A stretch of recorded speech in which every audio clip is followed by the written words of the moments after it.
I'm telling you, like, if you're afraid of speaking before practicum, go do an open mic event, because you're gonna need to speak up as a counselor, right? They're gonna need to hear your feedback. You're gonna have to confront in love with truth and sometimes pick out the inconsistencies in their thinking. They're not always gonna like you. You have to be okay with your client not liking you. Hello. So if you're watching this video, it is the second to last day of my practicum. So I've been here for about 5 months in a clinic part-time, really just building skills, learning about how I can counsel, how I can learn from my supervisor. So I wanted to share a little bit about my journey. If you're a mental health counseling student, or if you're just a believer, just a person in a process. And I wanted to share just the fact that I got here, how I got here, how God's hand was all over it. Let's start from the beginning. Okay, so the hardest part of sorry, I'm like putting this is literally over a tissue box because I didn't have a good place to put it. The hardest part of this, I would say, was letting go of control. I applied to so many clinics like any other student would, and I got not rejected, but our programs requirements just didn't fit a lot with a lot of the clinics, and it was overwhelming because I'm like, I need to graduate, I need to find a place, and I wasn't getting too much help from my school. Like, it was more like you just had to keep applying. That was very frustrating. And I remember just at one point getting so frustrated with God. I'm like, God, tell me where I'm going. I got angry and I asked for that in like a dream. I said, in a dream, just tell me.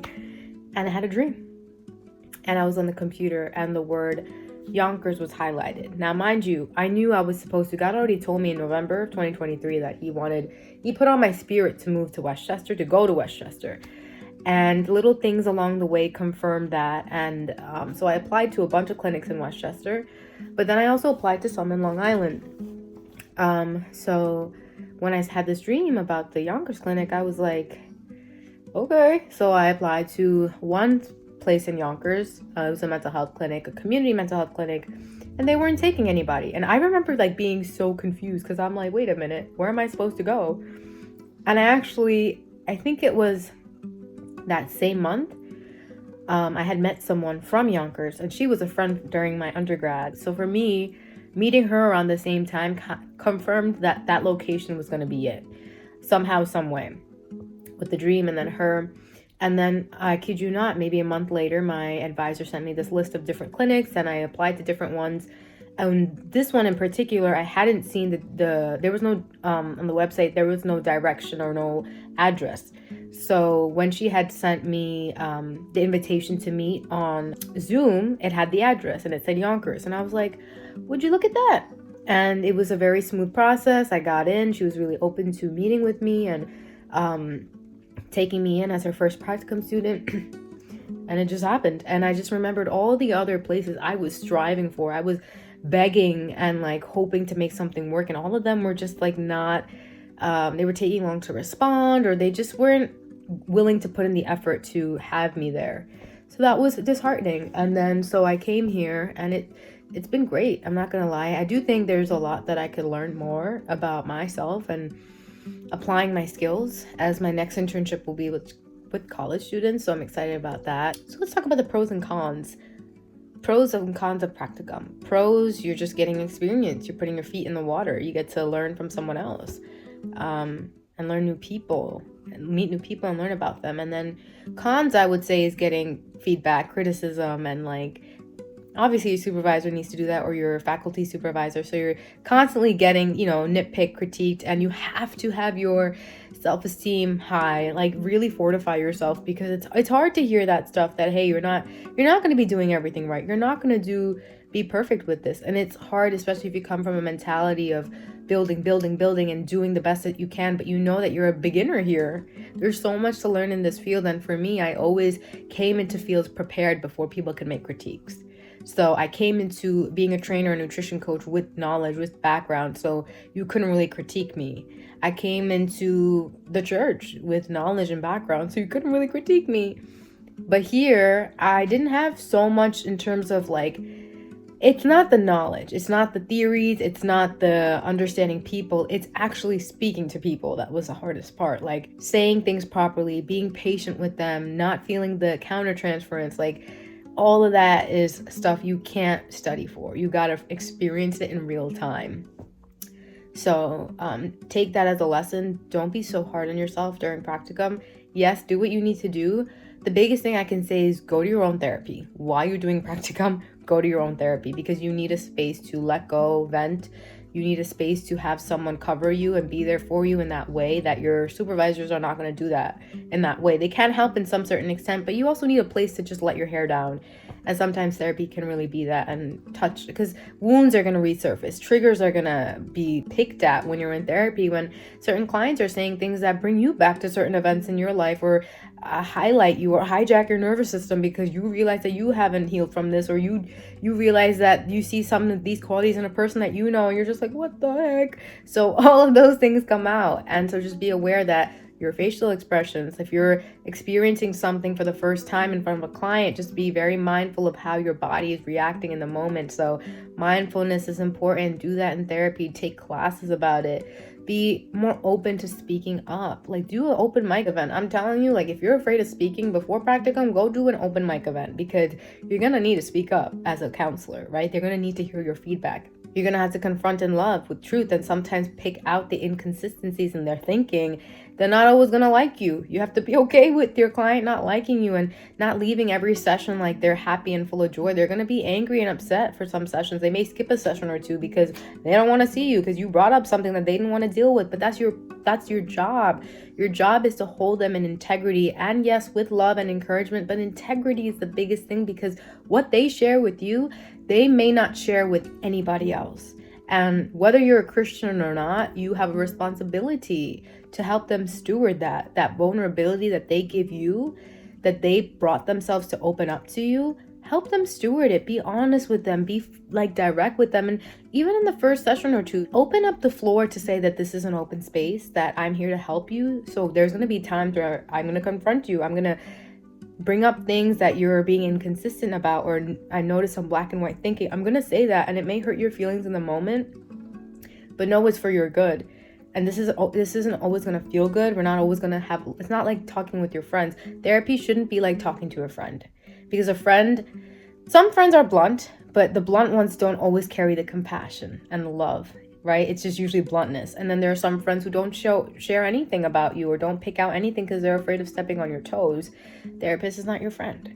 They're a mentor. They're a guide. They pick out things in you that you don't necessarily see, but you're paying for this. You're investing into this. So of course they need to be doing that. And you came not to have a friend. If you're coming to therapy for a friend, you're not there for the right reason, because therapists, they can do that, but that would be unethical of them.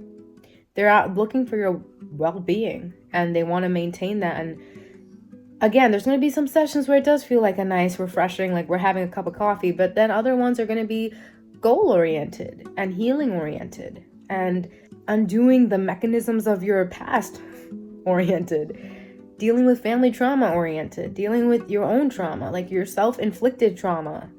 So be mindful of that. Like, your therapist should be encompassing so many different layers into your sessions. It's not just one kind of advice. Oh, I'm going to give you advice for the next 6 months.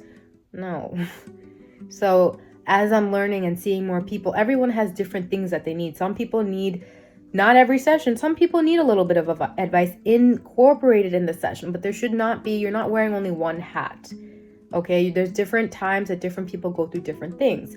So you're going to shift hats a little, being the encourager, being the calling out, being the empathetic one, being the kind one, being the letting them speak, being a little bit quiet session. There's different sessions, and they all come together into this like conglomeration of a beautiful masterpiece of therapy. I honestly don't think every session should be the same. Do different activities, do some assessments, do a drawing, do a letter, do different things like that. Don't just make it talking, because we express ourselves, yes, primarily through talking and thought processing, but you'll be surprised at how much easier some people may find themselves being able to share and speak when they're drawing at the same time, or when they're writing at the same time, or they're not just looking at you at the same time. Because I'm going to be honest, for me too, sometimes I couldn't look my therapist in the eye and say certain things. I'd rather just, be like doing other things or like drawing while I'm saying things, if that makes sense. It's like more comfortable. So I don't want to ramble here, but those are my 2, 3, 4 cents of practicum, the experience, learning about different clients, what I even want. Sorry, my nails are not done, as you can see, they're ugly. Knowing what I want to do as a future counselor, especially with the older group that I'm going to be working with, is going to be a bunch of different things. I'm excited because I know it's going to work. I think the modality that I'm going with is just, yes, talk therapy, but assessing activities, flourishing, creativity. Like, we need creativity in the world. I truly believe that. Like, truly. Letting people tap into their inner child, having them express that in therapy, that's so important.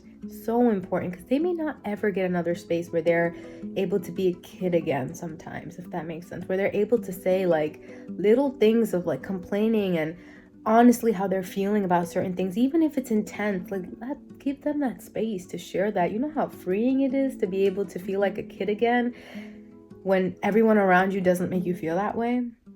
Like, for a mother to come in who has 4 kids, and in this session she can tap into the little girl in her that hasn't been heard for years because she's been taking care of everybody else.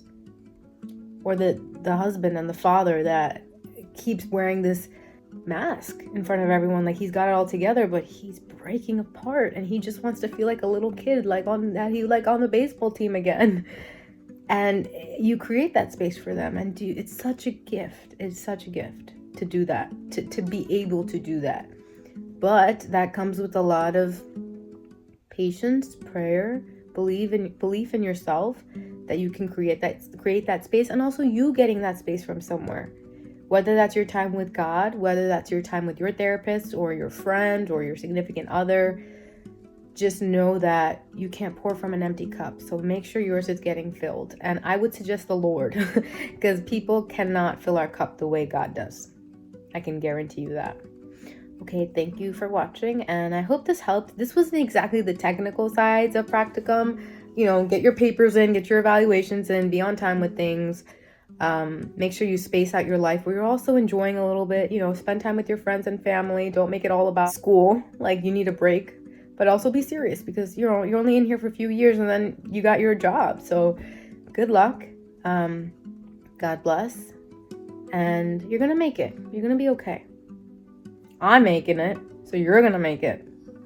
But yeah, pray about it. Pray to God, for God to lead you to the right place. Let there be peace about it. Let there be confirmation for you about it. Let there be ease with the process, and let Him confirm your calling. Sometimes we may not even be going the right route until we feel that nature, the presence of God, overcome us and be there with us throughout these steps of. It's not easy. Sometimes fear feels like we're in the wrong place. It's not. Fear and wrong feel very similar. And sometimes when we feel fear, we feel like we're in the wrong. But no, fear is crippling in that way. So you have to ask God to help you discern what is fear and what is the wrong door, because many times it's just fear, and once you get over the other side of fear, there's a beautiful rainbow on the other side with a pot of banana bread with chocolate chips and like a cold glass of, I don't drink milk, but oat milk, almond milk, fine for people who like milk. It's there on the other side of fear. So go chase your rainbow, okay? Good luck.